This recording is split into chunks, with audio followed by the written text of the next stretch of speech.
Okay, technical glitch. Let's try this again. Hopefully the intro plays.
And welcome everyone to another adventure on Writing Through the Unknown. I'm your host, Michael Koff, and tonight's guest is a very special guest, and I am so grateful to have him on.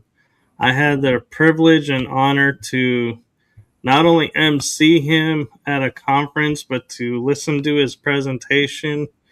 And I have to say, you all are in for a huge treat. He has so much knowledge and is so nice. And so I'm going to stop singing his praises and I'm going to allow him to introduce himself to you all. And so with that, I'm going to turn it over to the one, the amazing, super informative Samuel Chong. Hi, thank you, Michael, for having me here. As you mentioned, I'm a lawyer in California, and also I've been a certified court interpreter and a Chinese translator in California. But my main interest is the esoteric knowledge and also the disclosure that we are not alone in the universe. I've been researching and investigating a lot of the paranormals, including the Bermuda Triangle, ghosts, and who and how the Great Pyramid was built. A lot of interesting things that people have been wondering about. But I found the answers through this book, Theory About Prophecy, which I think connects all the dots and answers all the questions that you may have. That's really cool, and thank you for sharing that. And is the book still in print, or is it one of those where they've taken it off the shelves because it's too informative and they don't want the information getting out there? Well, it is still in print in the US and also in the Western world, but in China, when it was published, the government removed a few sentences because of the censorship over there. And a lot of people normally don't want this book to be read by the people, by the mass, because it actually advocates peaceful, nonviolent resistance against the tyrannies in the world. Which is much needed right now. And I know you most likely have been asked this many times, but if you'll indulge me, I'm going to ask anyway. How does a lawyer and a court interpreter get into the esoterics and all these topics? Was it just you stumbled on the book, or did you have an interest before the book? I actually had an interest before the book. I had a fascination on everything unknown, including the things that I mentioned, the Bermuda Triangle, the pyramid, and life after death, near-death experiences, reincarnation, and also some of the things that are not explainable. For example, I've been researching people who have ESPs, extrasensory perceptions, or special abilities to see through a person's body and to predict the future. And I did a lot of research on that, and I think this book answers a lot of the questions. And also, as a lawyer, I want to really convey such messages to my colleagues or my peers who really need such a spiritual message, because they actually want to earn a lot of money and make a living out of the people. But I think um, the purpose of life is not financial, not materialistic, but spiritual. We should follow the teachings of Christ to be spiritual, as well as the Ten Commandments in the Old Testament of the Bible. And because when we die, we do not take away any of the wealth that we accumulated. We take away the spiritual lessons. That is beautifully said. And with that, I'm kind of curious because I don't think we covered this in your presentation at the conference, but what is your thoughts on who did build the pyramids and how? Well, it was actually built by people who had knowledge, ancient knowledge, actually from ancient civilizations that disappeared. We did have two continents that existed in the ancient past, one of which was Atlantis, and the other was Lemuria. Lemuria existed in the Pacific Ocean, and Atlantis existed in the Atlantic Ocean. And it was a very wise and learned person from Atlantis called Thoth who built the Great Pyramid in Egypt. He was not a god as what the Egyptians now believe. He was just a regular person, but he had the knowledge to use anti-gravitational technologies and supersonic vibratory systems to cut the huge stones in a very precise manner. He was able to align the stones precisely so that the pyramid was used actually as an energy center, because it was able to capture the cosmic and terrestrial energies. The pharaohs, ancient pharaohs of Egypt, knew how to use it correctly, so they sat in the king's chamber and meditated and communicated with people on different planets. And also, they were able to use it to make rain, as archaeologists agree. About 10,000 years ago, the Nile region was pretty fertile with a lot of rainfall.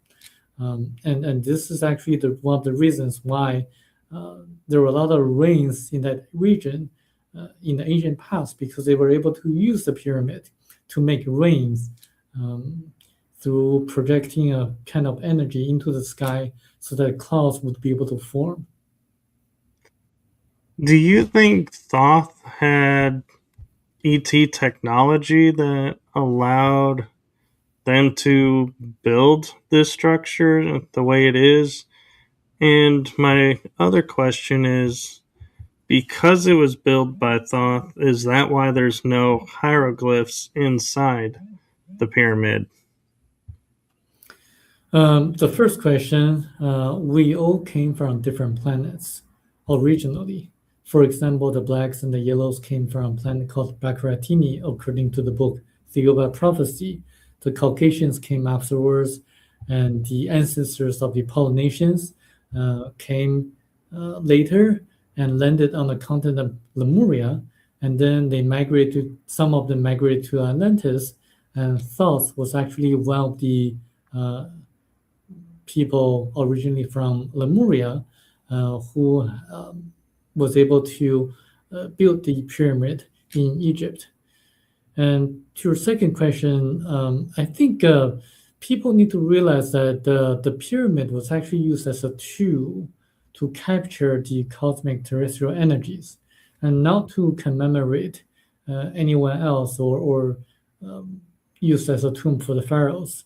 So as a tool, you don't really need a lot of writings on the wall because it's just a tool. People knew how to use it, and there's no need to give any instructions.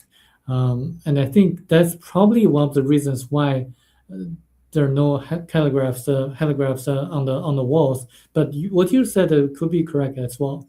It could be another reason.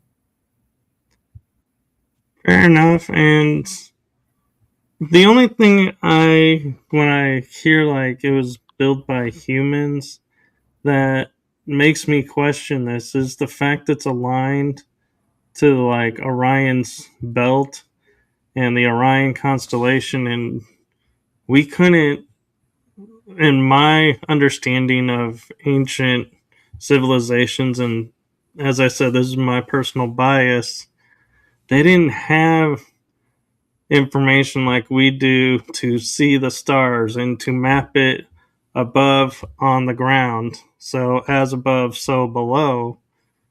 So, how did these pyramids end up lining up with the constellation? Well, the builders in the past, had the knowledge. They knew how the stars were aligned, and they were able to use these ultrasonic vibratory systems to cut the stones, but also use anti-gravitational technologies to align the stones in a very precise manner. So it's actually, if you think about it, it's actually pretty easy to do once you neutralize gravity. So you can move the stones to whichever location that you want them to be.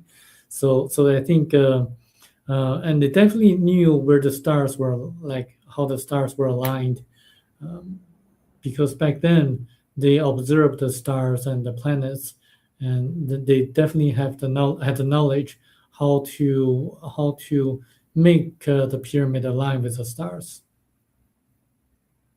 Okay, that makes more sense actually. And it kind of goes into also the theory that they say water from the Nile was pumped into the bottom of the Great Pyramid to create energy. And so, since they diverted the Nile away to build another temple, it seems like the energy went dormant. Is that true in your viewpoint, or is that just something that coincidentally happened? I think back then, Nile River was actually in that region and providing a source of energy to the Great Pyramid, and also the other pyramids too.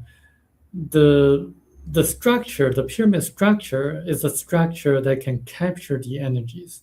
And also, if you know the recent news, like a few months ago, when they discovered that there's a subterranean structure beneath the pyramid, you may make the inference that that structure beneath the ground is a structure that captures the terrestrial energies. And then above ground, you have the pyramid structure that captures the cosmic energies. So with the combination of the energies, um, if a person knows how to use it correctly, then that person would be able to sit in the king's chamber and meditate and concentrate and to project the thoughts through the top of the pyramid into the cosmic realm, and to really communicate with people on different planets. This is actually how they did that in the past. And I think among other knowledge or facts, people can make the inference that there are a lot of things that we can uncover, either from the pyramid, but also or from the Sphinx, because there are chambers beneath the Sphinx that can be opened. And according to Edgar Casey, as you know, and also according to other psychics, Michel de Marquet, the author of the book The Uber Prophecy, also says that the ETs tell him that once the three chambers beneath the Sphinx are opened, then everything will be known. But they only can be opened when we are ready. We are not ready spiritually yet. I agree with that, and I do hope the day comes soon, though. And an interesting theory that I've heard tossed around a lot is Egypt was created by survivors of Atlantis. Do you think that it is survivors, or do you think actually Egypt was a part of Atlantis and that the continent was bigger than we thought it was? Well, Atlantis was a continent in the Atlantic Ocean, and Egypt was actually created by some of the survivors from Atlantis. Some other survivors went to Greece. So if you look at the Greek language, it's actually the language very similar to the language used in Atlantis. So there, but unfortunately, the continent sunk into the ocean, and since the burning of the Library of Alexandria, a lot of the knowledge was lost. Actually, when Moses was around, there were still schools that taught esoteric knowledge that can help people to perform magic such as the magic performed by the magicians of the pharaohs of Egypt, as documented in the Old Testaments of the Bible. But afterwards, the knowledge was gradually lost. So by the time that Jesus was born, basically on Earth, very few people knew or had the knowledge to perform magic. So there's a lot of interesting facts that people can learn from that book. It's fascinating. And you raise a good, interesting point with the Atlantean survivors going to Egypt and Greece, because in history, Greece in the Ptolemaic age ruled Egypt, but they seemed to get along. It wasn't like a major conflict and they were constantly, you know, jarring and trying to fight and get freedom. It was like they just accepted it. Then when it was over, they're like, okay, we're back to just Egyptians.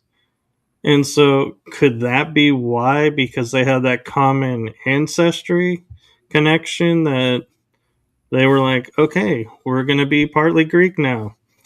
Cool. Yes, that's actually one of the reasons. The other reason was that people on the continent of Lemuria and Atlantis were highly spiritual and peace-loving people. So they did not want to have wars. And Thoth, actually, when he felt that they were ready spiritually and materialistically ready, this is the reason he built the Great Pyramid in 9 years' time. As you see, only when people were spiritually ready and technologically ready were they able to build a pyramid. And this is the reason why when in later years when the people in Latin America tried to imitate in building the Great Pyramid, they were not able to do that because they lost the technology, and they were not really spiritually ready to build a pyramid as great as the Great Pyramid in Egypt. So as you see, the later years, the pyramids were not as great as the ones that they built before.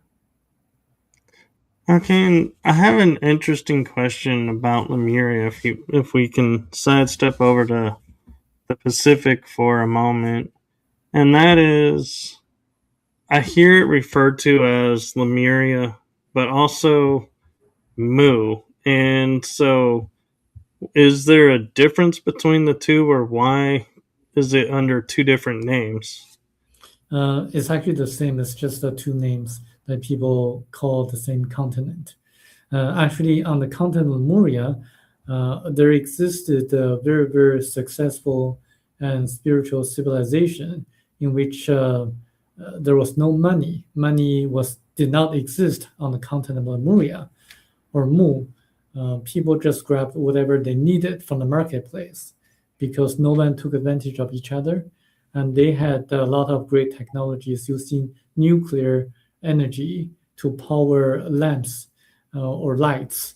They also knew how to use anti-gravitational technologies to build a pyramid that's 3 times as great as a pyramid in Egypt.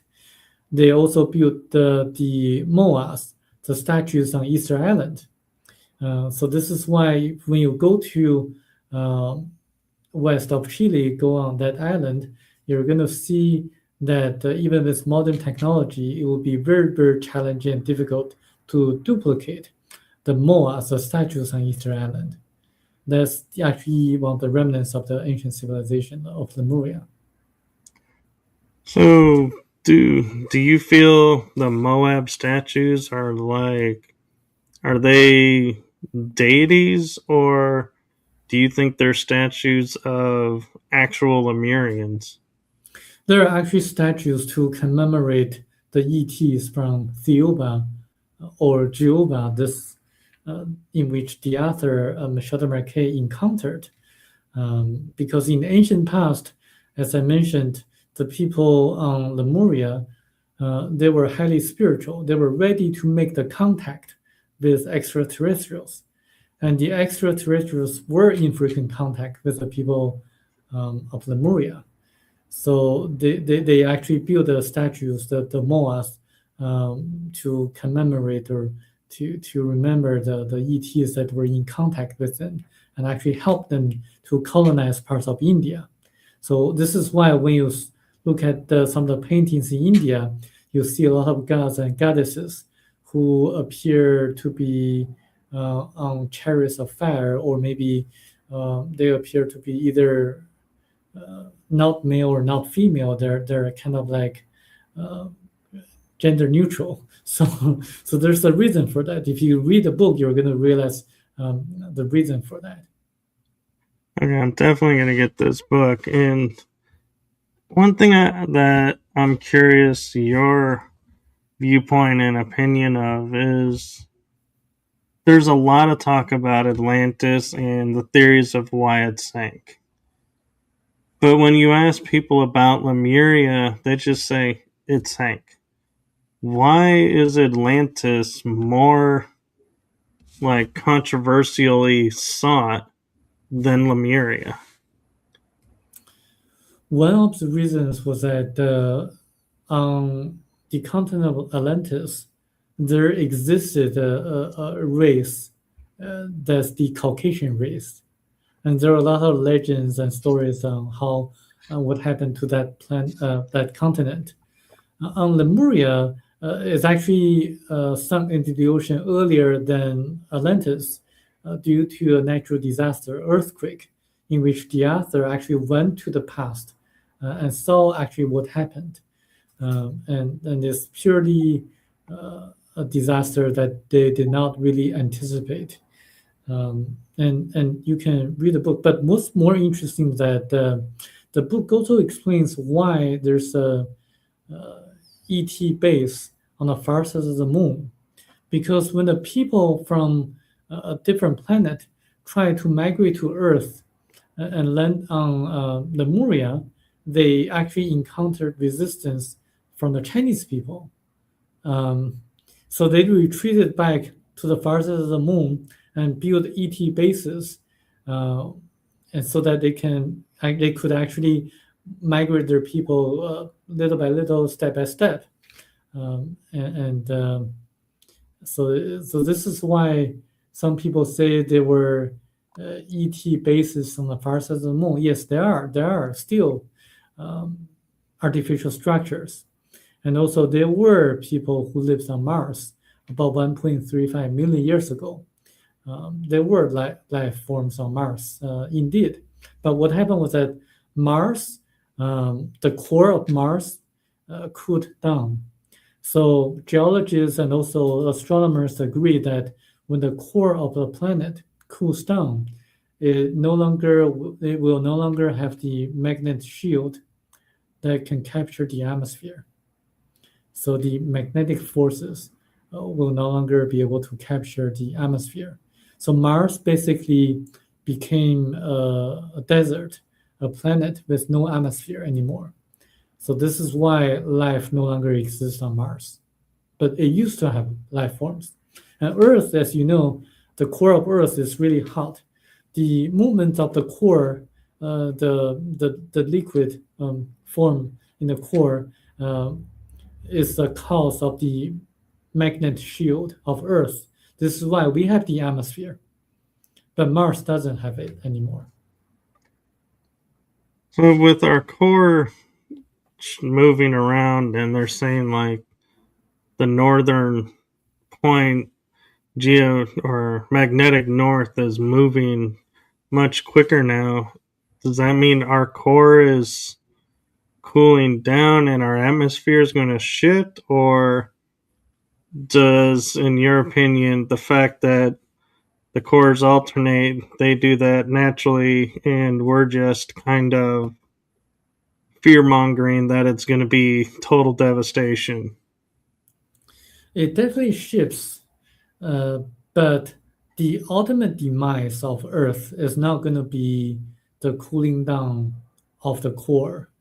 Well, I mean, the people on Earth is we are going to be facing another catastrophe, actually several. One which is that we probably, if we don't change the ways how we live nowadays, we're going to destroy it ourselves. That's the most danger that we are facing nowadays. We need to be more spiritual. And the other danger is that our moon, is actually moving sooner or later that is going to strike Earth.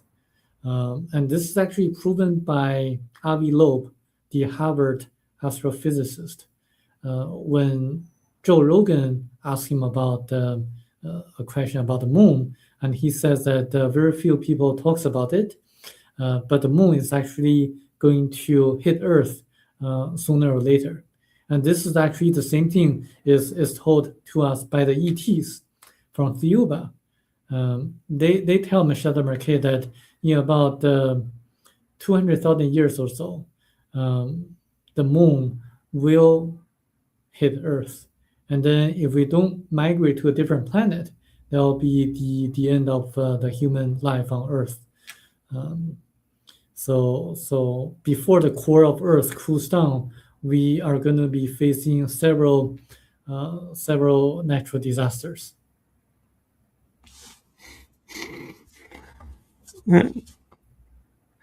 Wow, that's actually making me think a lot about things, because I know the moon is artificial and was placed to help balance the planet, but I never thought about its orbit decaying and eventually hitting the planet, and so that is interesting. Wow, I got to think about that. And one question you kind of mentioned, how in China things are more censored, probably, than they are here, even though there's a lot of censorship here. How is it, when there's a sighting in China?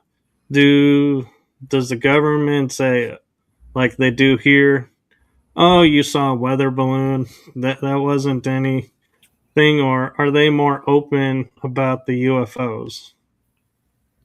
Well, it depends on the period of time that you're talking about. In the early 1990s and the early 2000s, the Chinese government was actually quite open to this kind of phenomena. The official media reported on few sightings and also close encounters with the extraterrestrials. And they were actually well documented, and there were investigators who performed psychological examinations on a person who claimed that to have contact with the ETs, also lie detector tests as well. And the official media reported on this, but after a few years, in the last 15 years or so, the government became very, very quiet, and they don't want to report anything out of the extraordinary, or they don't want to report anything that's not in the textbook. So the attitude of the Chinese government changed. But there are a few sightings publicized and well known to the Chinese public that occurred in the early 2000s and 1990s. There was actually one well documented Roswell crash of China, and in which they actually recovered a ET vehicle that crashed in China, and one ET survived, and the other died. And but the military of the Chinese military took the vehicle and the ET body, and the other ET who was still alive, and then the researchers in China never heard back from the government. So there are incidents in China which were well publicized by the ufologists in China. But recently, this book, The Theoba Prophecy, got into China as a science fiction. But as you know, people know that it has to be classified as a science fiction in order to be published in China. The readers know that a lot of the readers know that it's not a science fiction. It's actually pretty. There are a lot of details that can be verified, and I think in that sense, the Chinese public is well ahead of the American public in learning about the ETs. I say that because, in the U.S., people wonder about the reverse engineered results of the ET crafts that crashed in New Mexico or elsewhere. They crashed, indicating that their technologies are not that advanced. The ETs who got in touch with Seattle and Shuttle Marquet, their spacecraft did not and will never crash on Earth. As you read the book, you're going to discover that there are different kinds of ETs in our Milky Way galaxy. There are the ones who are very, very advanced, such as the Theobans, and there are the ones who are not so advanced, like the Grays, whose spacecraft crashed. So in that sense, if you really think about it, the Americans are learning about the Greys from the Greys, but the Chinese are learning from the Theobans. The Chinese public is learning from the Theobans. So the Chinese public is learning from the masters. And the American public, or maybe some of us, only learn from our peers. So you see the difference. So I've been trying to help the American public to become more aware of the masters of the ETs, and to learn from the ETs whose spacecraft did not and will never crash on Earth. So I wonder, is that why perhaps in optics China is late to the space race, where we had in the 60s and 70s and 80s US versus USSR, the Soviet Union, which is now Russia, for the newer generation who won't understand what we're talking about when we say USSR. And because we were learning and backwards engineering from the Greys, that we raced to get into space faster, where China was like, yeah, you guys go ahead and race out, and you guys are going to have all these issues, and we're going to go into space the right way. And that's why it took longer for people to hear about China entering space. Well, if you noticed, I did not say the Chinese government is learning from the masters. I'm saying the Chinese public is learning from the masters. The Theobans are not working with the Chinese government. There's a difference between the government and the people. And I emphasize that because the government is doing their own thing. And if you look at the great revolutions of the world, they all came from the people, the mass, because the revolutions will only be able to last longer when they have the support of the people. So I say that the Chinese public is learning from the masters. I'm saying that the Chinese public, the Chinese people, are gradually waking up. I'm trying to encourage the American public to wake up as well and not to be dwelled on the graves because their spacecraft crashed. The Americans are not really learning from the masters, I mean the public. So if you really want to succeed in really making a great change of anything, you really should take the grassroots approach to really have the people to initiate any of the changes that you like to see, not relying on a specific politician. A lot of people give a lot of high hopes to Bill Clinton to disclose that the government was in touch with the ETs, but he didn't do anything. Hillary didn't do anything, and the Bush family didn't do anything, and then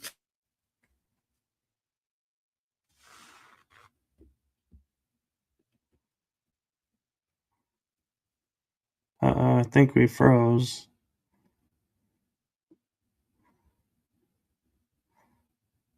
Let's see if we can get him back. you still hear me? Okay, Okay, you're back. You froze for a moment. I see. The last thing we heard was that Bill Clinton and Hillary didn't do anything, and then you froze. Yeah, I mean, we should not rely on the politicians.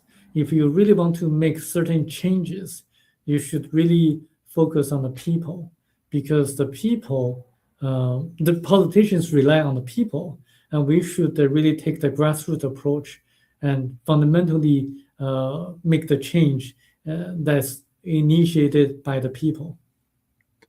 It's interesting you say that because I'm visually like replaying in my mind the movie The Martian. I don't know if you saw that one, No.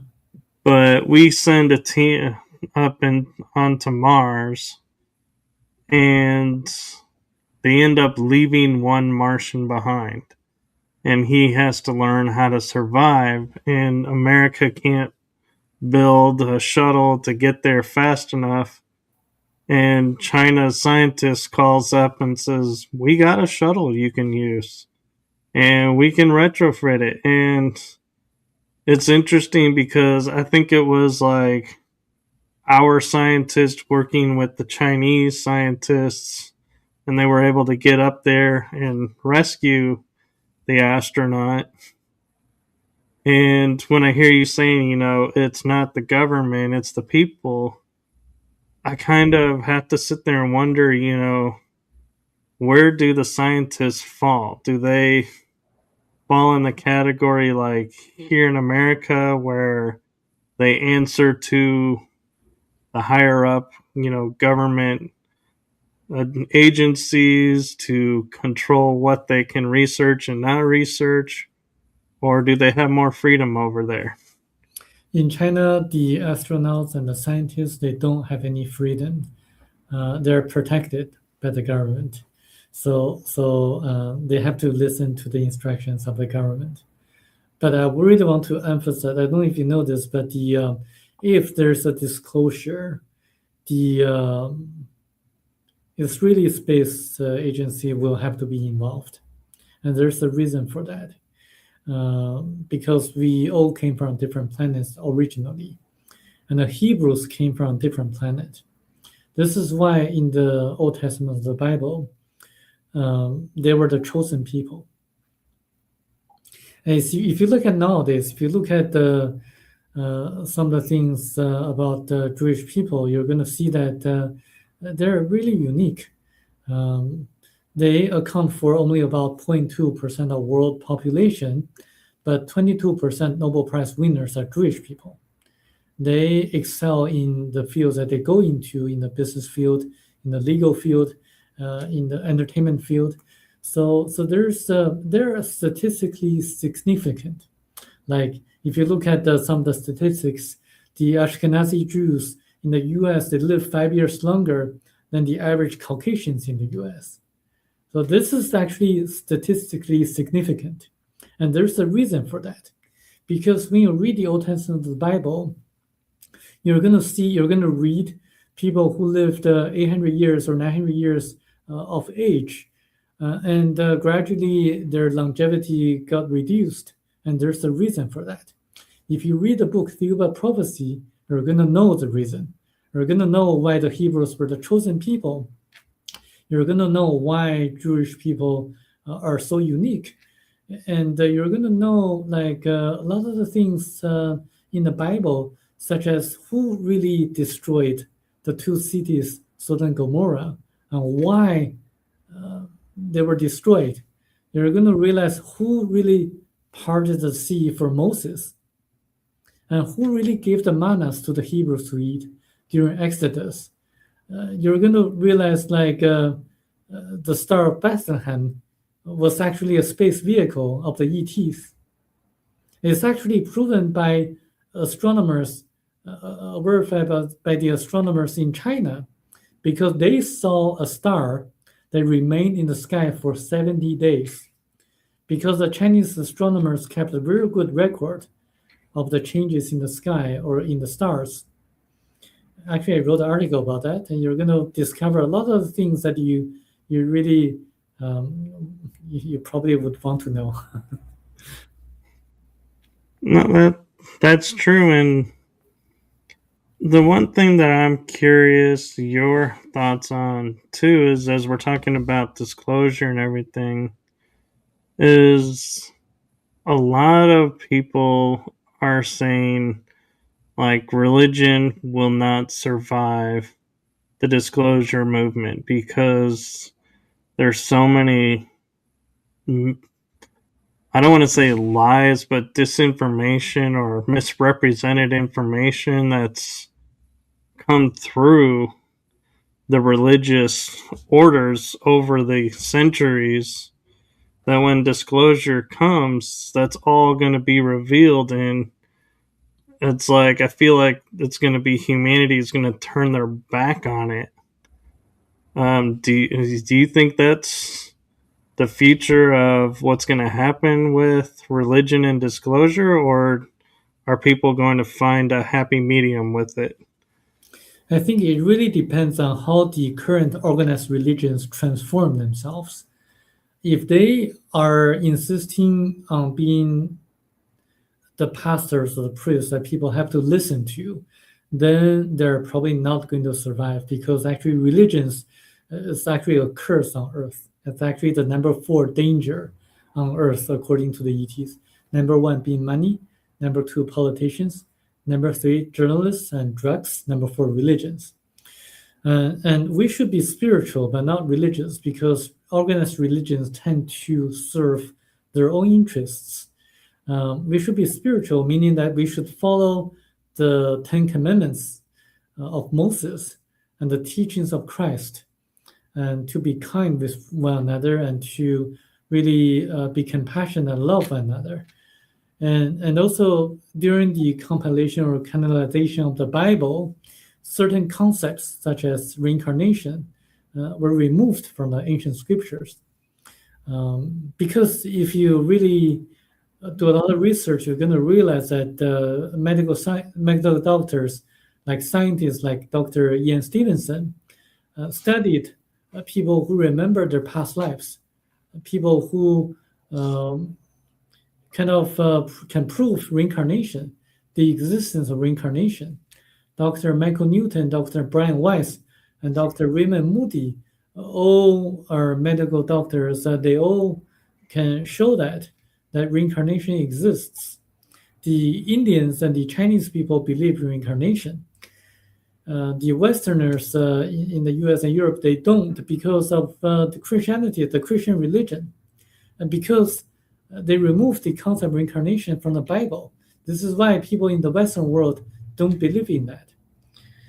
So if there's a disclosure of the existence of the ETs, then it really depends how the religious organizations um, respond to such news.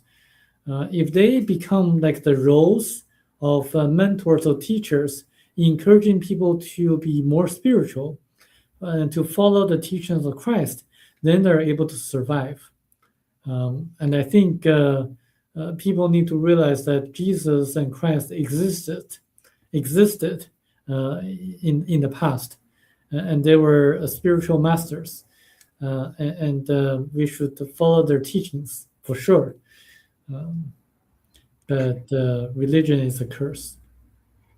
I agree because it, from my research and personal studies, I found that metaphysics and spirituality are like unity, where religions are like you're either Catholic or you're Roman Catholic or you're Protestant or you're there was no unity. Everybody was fighting against each other, and it's like, what is going on here? You know, and they would be like fighting over the most smallest detail of a story and being like, no, we cannot get behind you because of this. And it's like, so don't. But why, tell people like Jewish are like, you got to marry Jewish. Catholics are like, no, you can't get along with Lutherans. I've never really understood why they want such division. Yeah. This is why, like, if you really want to know why there are so many wars and divisions in the world, there's another book that I would recommend you to check out. It's called The 334 Lies. Uh, I'll just leave it there because it's a very disturbing book. Talks about how the author of that book became the highest degree chair of a secret society that was founded in Germany. And I used to think that's the Illuminati, but actually that secret society is actually more dangerous than the Illuminati. They have psychic abilities, but they use their abilities in the wrong way. They had the knowledge using a specific form of astrology and numerology to see the past and predict the probability of the future. They manipulated politicians and business leaders without them knowing that. So it's a very dangerous organization that the author revealed. But that's a different story. But it's probably too advanced for most people. But it's a very disturbing book. Sounds like it. And I'm curious to hear your thoughts about, where and how you feel disclosure will happen versus how you would want disclosure to happen. I think, given the fact that most people want to hear or they want to hear that the ETs are a threat. I mean, a lot of the military defense companies, they would like to portray the ETs as a threat so that they can make more money, get more money from the defense budget, from the government. I think it's probably going to go into that in that direction, posing ETs as a threat in that way. But I'm working on different direction, just to really empower people with the right knowledge that ETs are not a threat to us.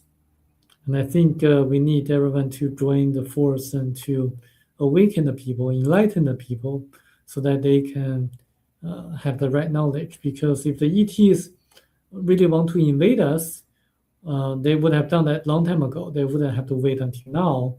And I think the defense companies need a lot of money now, so they want to post that as a way to do it. Right. That's true. And I have an interesting theory. I'm interested to hear what your thoughts on it would be, and that is like Lemuria and Atlantis. It was recorded they sank into the ocean, but yet we can't find definitively where they are.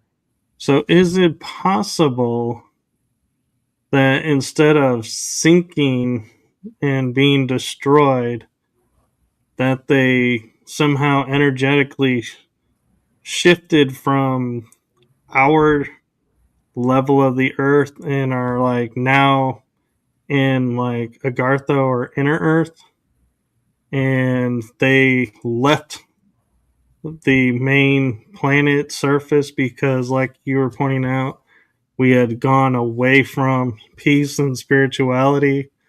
So, to preserve their way of life, they left. Could that be more accurate of what happened to both of those cultures? I definitely hope so, that they survived the catastrophes. However, it's very unlikely that they moved their entire civilization to elsewhere on Earth. Uh, there are archaeological findings or structures in Latin America that puzzle people nowadays. And also the fact that the ocean, the Pacific and Atlantic Ocean, are oceans are the least explored areas on Earth. Um, I think if we really explore the bottom of the ocean, Atlantic Ocean or the Pacific Ocean, we will be able to find evidence of the ancient civilizations. Um, it's just that we haven't really fully explored the bottom of the oceans yet. I definitely would hope that there are people who survived the catastrophes. I have not found any verifiable evidence on that yet.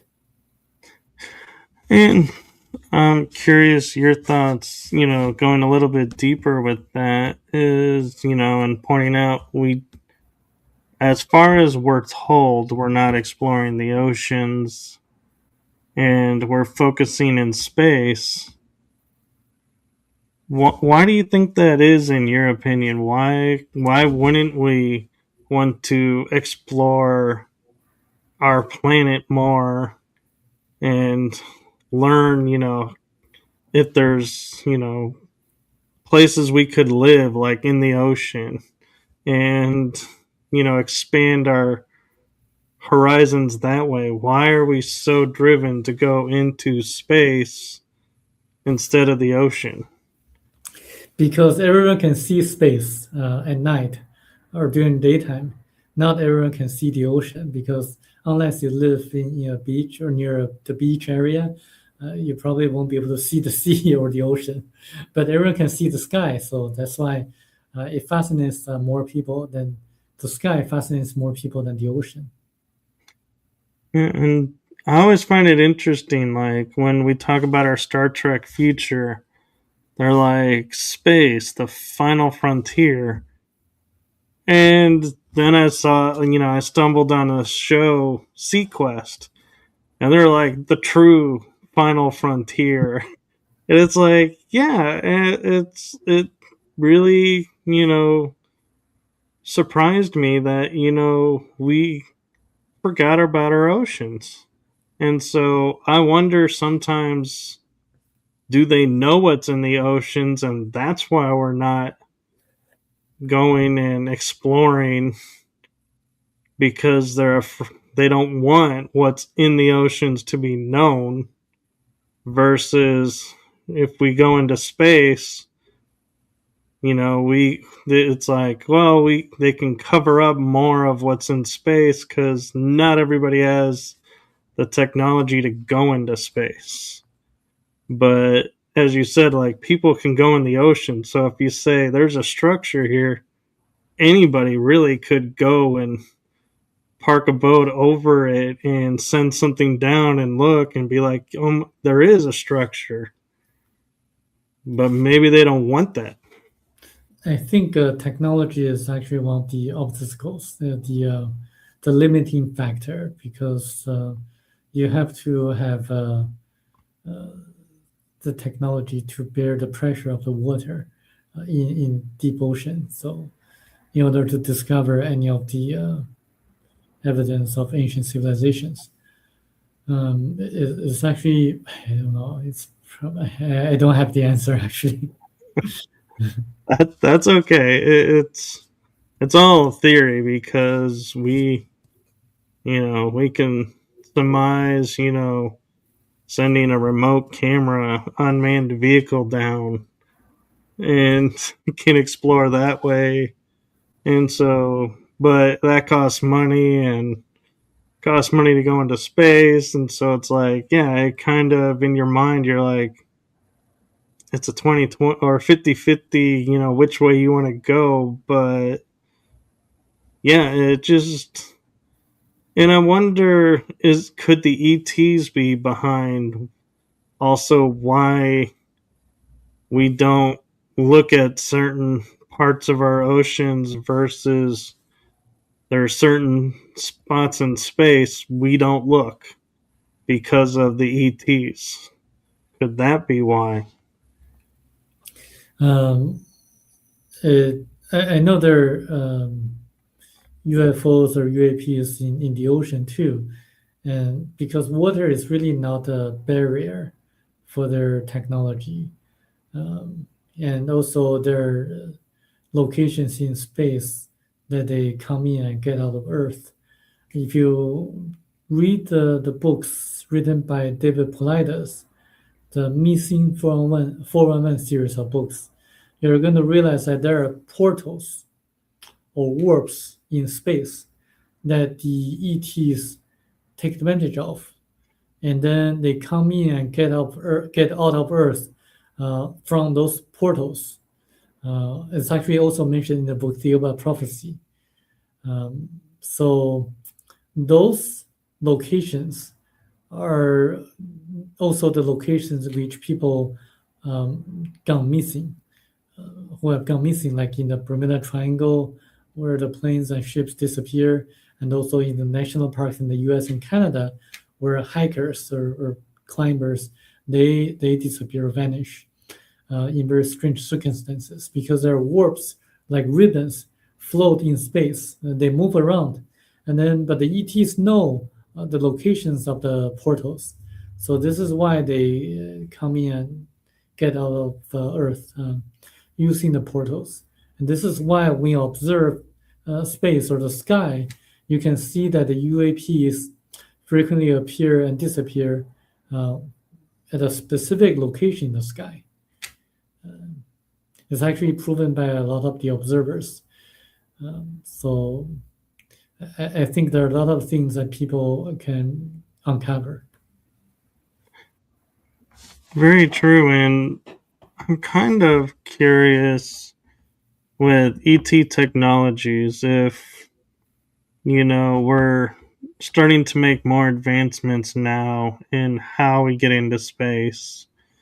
If there's ETs behind this and helping us, and if that's true, oh, I had this thought in my head and I just went blank on it. So, Let me answer your question. Okay, yeah, yeah. If the ETs are helping us, then it's only the helps from the grace or the primitive or not so advanced ETs that are helping us. I'll just give you an analogy. Like if you're in a school, then you got stuck answering a question, a mathematical question or problem, then you're probably likely to receive help from your peers, your students, your classmates. Um, and this is like when you go home, you probably wouldn't receive your help from your parents, because if the parents are wise and knowledgeable, because the parents know that if they just provide direct assistance, just give you the answers, then you're not going to learn as much. They're probably going to give you some general directions and ways for you to really solve the problems on your own, because that's a way for you to learn. So similarly, the advanced ETs are not going to give us direct assistance in developing such technologies. It's the peers, the Greeks who are our peers, who may have agreed with the US government, forming some kind of exchange or agreement, and to provide certain technologies to the military. But I wouldn't say that I don't think the advanced ETs are providing such technologies. For another reason would be that we are not spiritually sufficient to receive their assistance, because if they provide such technologies to us, we're just probably going to have another war and destroy ourselves. It's really sad that people are just like that way. It is sad, and I agree. And I know we're at a little like a minute over the hour. Do you have time to talk some more, and or do you need to go? I want to be Yeah, respectful of your time. yeah, we can extend. We can, yeah, continue. Okay. One thing I'm curious, when we're talking like ET technologies and that, are being talked about coming, like I'm sure you've heard the term medbed, which is supposed to be quantum holographic interface, which is supposed to heal our bodies and restore us to our normal lifespan, not the short lifespan we've been created to. Is this, in your opinion and your thoughts, beneficial ET technology, or is this a ET technology that's going to turn around and be another means of control and keeping us from expanding our spirituality? First of all, I don't have enough information about medbeds, like specific verifiable information. From what you described, the technology is definitely possible to achieve, because my parents are Chinese doctors, and Chinese medicine is actually based on the human energy fields. If you can really improve on the human energy field, the chakras and the auras, you're definitely going to heal the body much better than the conventional drugs that people take. So the technology is definitely possible. Will the ETs directly give the technologies to us? I don't know. If they are really trying to help us, they would probably provide the knowledge to us, so that we can develop medbed ourselves uh, through the knowledge through the knowledge that they provide to us, or maybe kind of insinuate to us. I just don't think that they would just provide a medbed and for us to reverse engineer. Um, Longevity is another issue, because longevity of the people depends on the spiritual development of the people. So if you're highly spiritual, then you can live longer. If you're not, then you are not going to live longer. So this is just a fact. And I can elaborate a little bit more on that, but I think it's useless for a non-spiritual person to live more than 100 years or so, because it's not to the benefit of the revolution of the soul, or the fear, or the spiritual development of that person.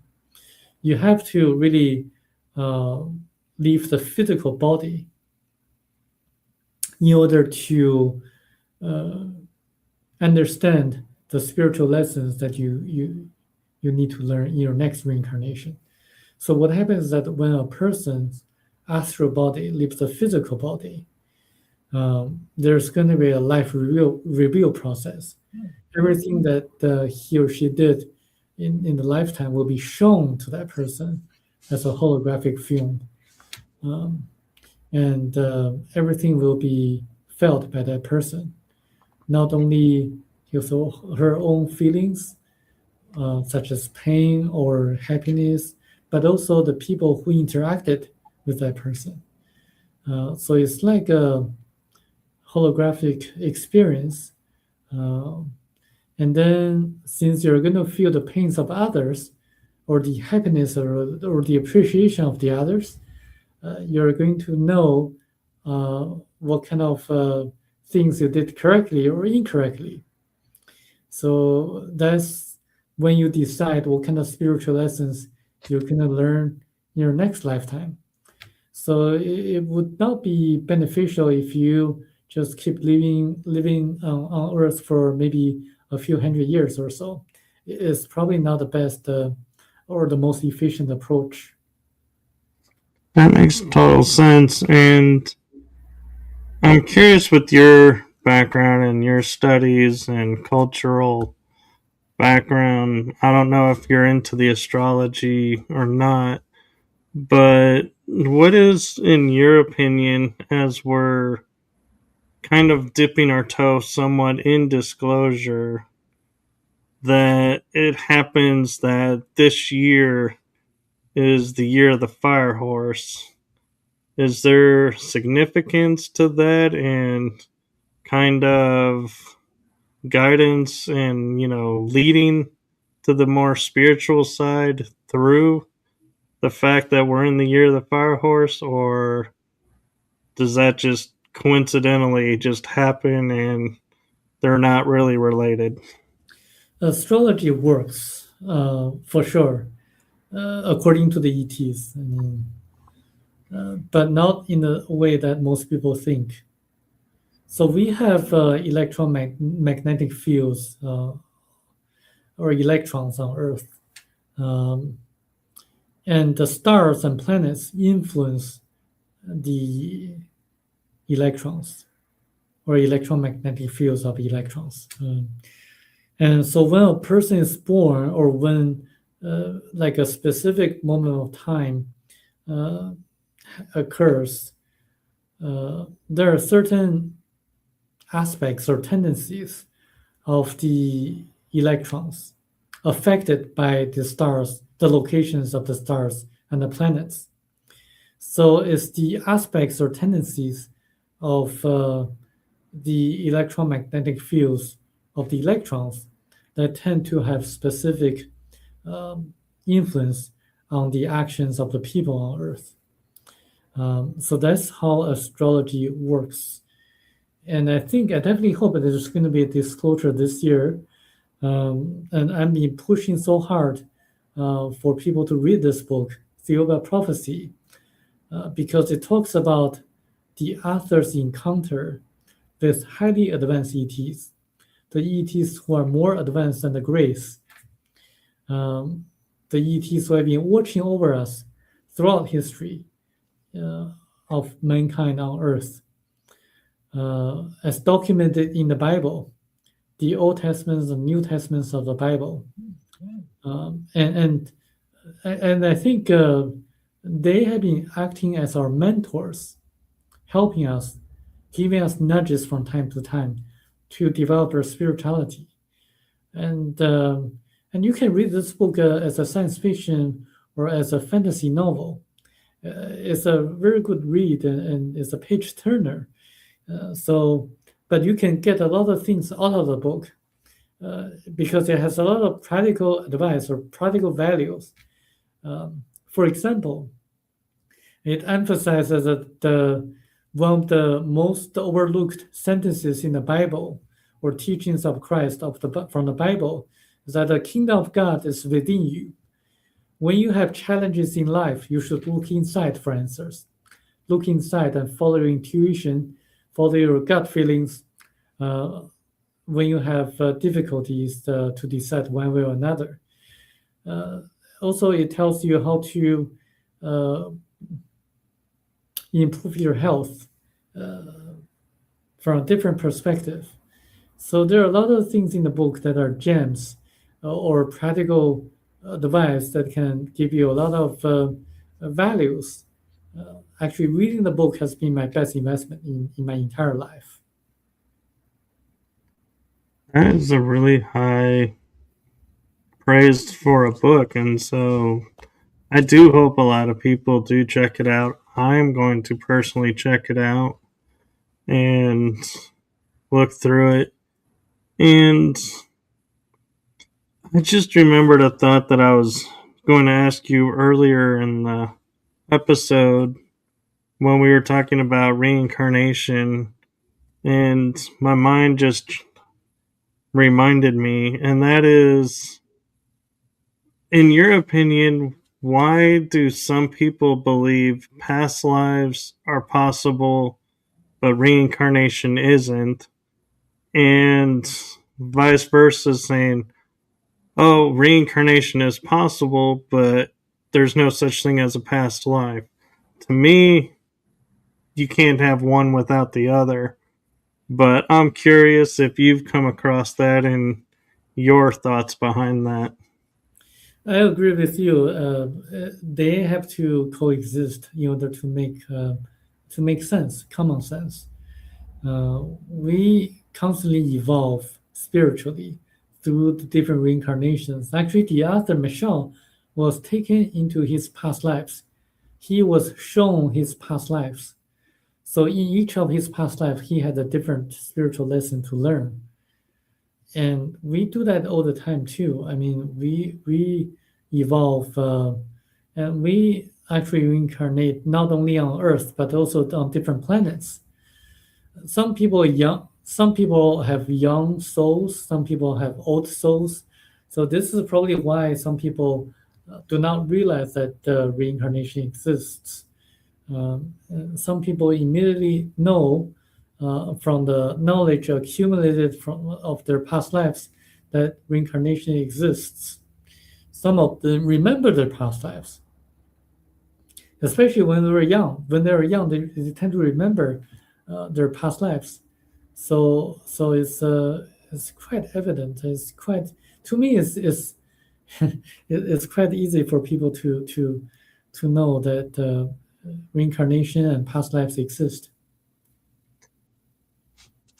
Thank you, and I agree. And one thing that I find that's very interesting is I've heard a lot of people talking about as we're spiritually growing and shifting that, like, we're going to do away with the Julian calendar system and return to a lunar calendar system where we'll have 12 months of 30 days. And what I find interesting is a friend, Laura Ferguson, and I were looking at this and going, Sumeria had it, the ancient Egyptians had it, all the ancient cultures had it in that region. But as I studied Chinese history, I don't know if I learned or remembered how China's calendar system works. And if we did go to a lunar system, would that more align with the Chinese calendar system? Because I know it's based on the stars, but that's about all I remember of it. The traditional Chinese calendar system is based on the lunar system. And in the past, we had everything was documented in the lunar system. Nowadays, because of Western influence, we use both actually.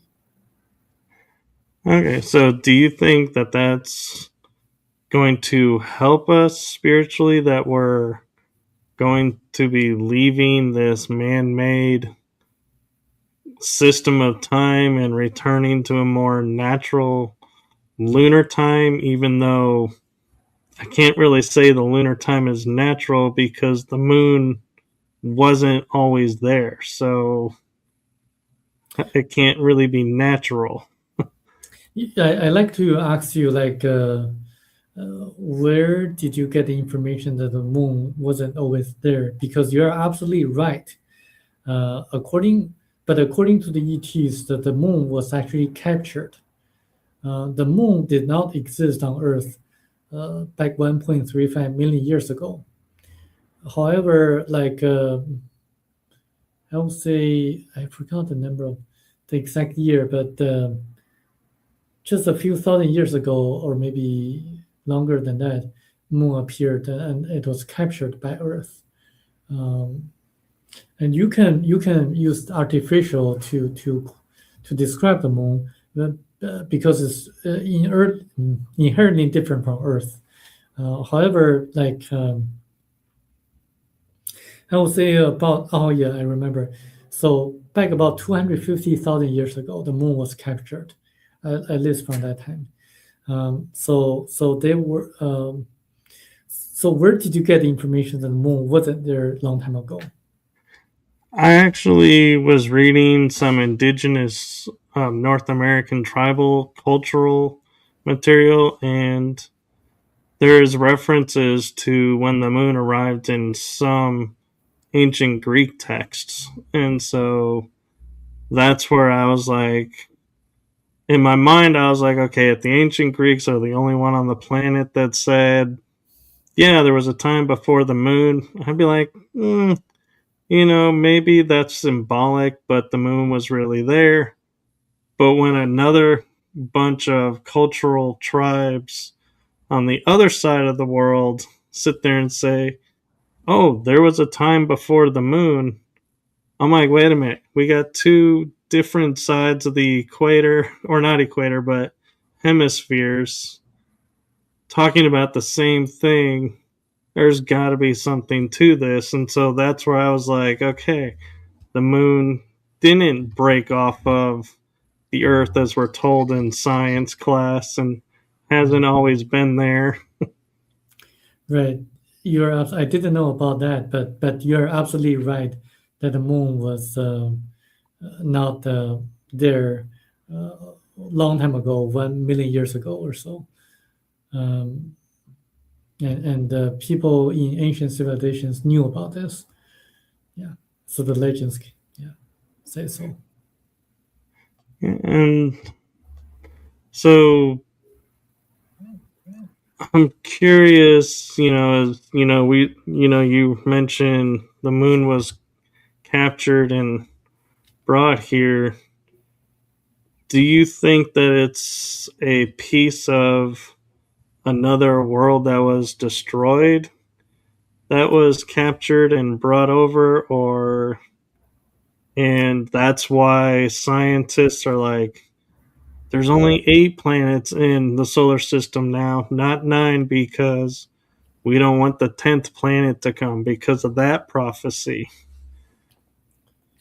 Well, the moon was a comet that was captured by Earth, um, and uh, and if, I would say I would say read the book Theory of Prophecy, and you understand why there are basically 9 planets, or 8 or 9 planets revolve around a star, like our solar system, and why there are like 9 stars that revolve around a bigger star until the center of the universe. So this is actually a pattern of the universe yet to be uncovered by astronomers. Um, I would love to continue the conversation after you read the book.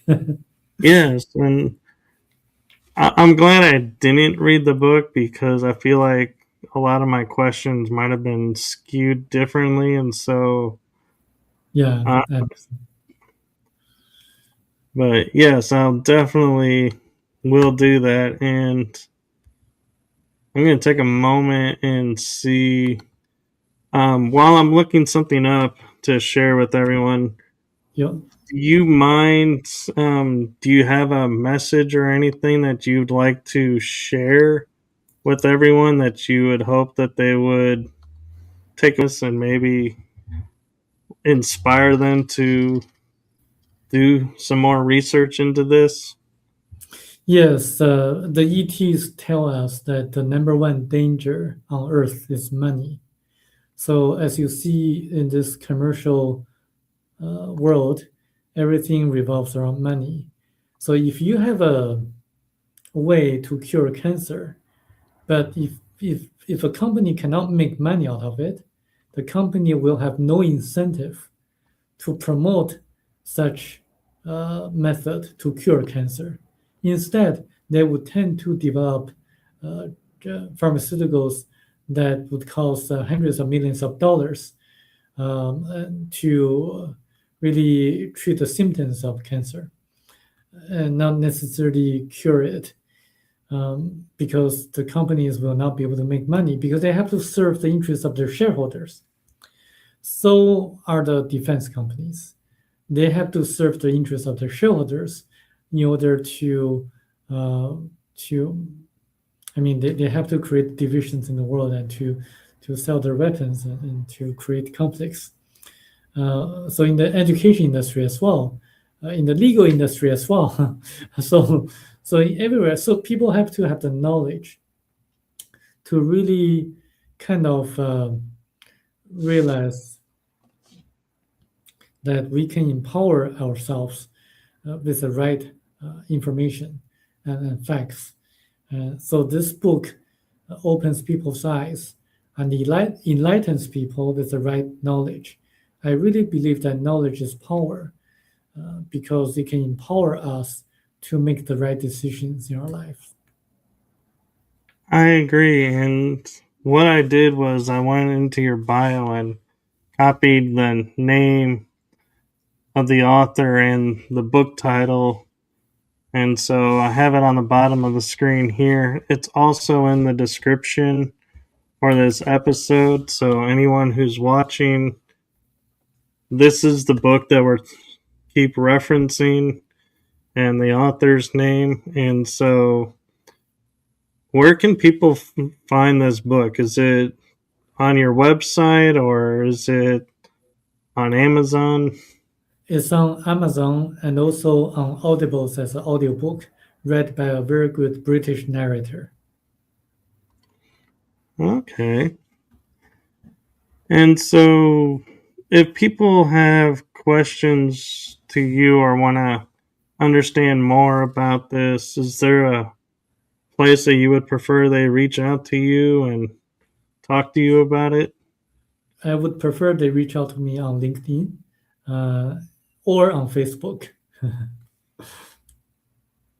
Okay. That's Wow. actually, yeah. I didn't even know you were on Facebook. I found you on LinkedIn. Yeah.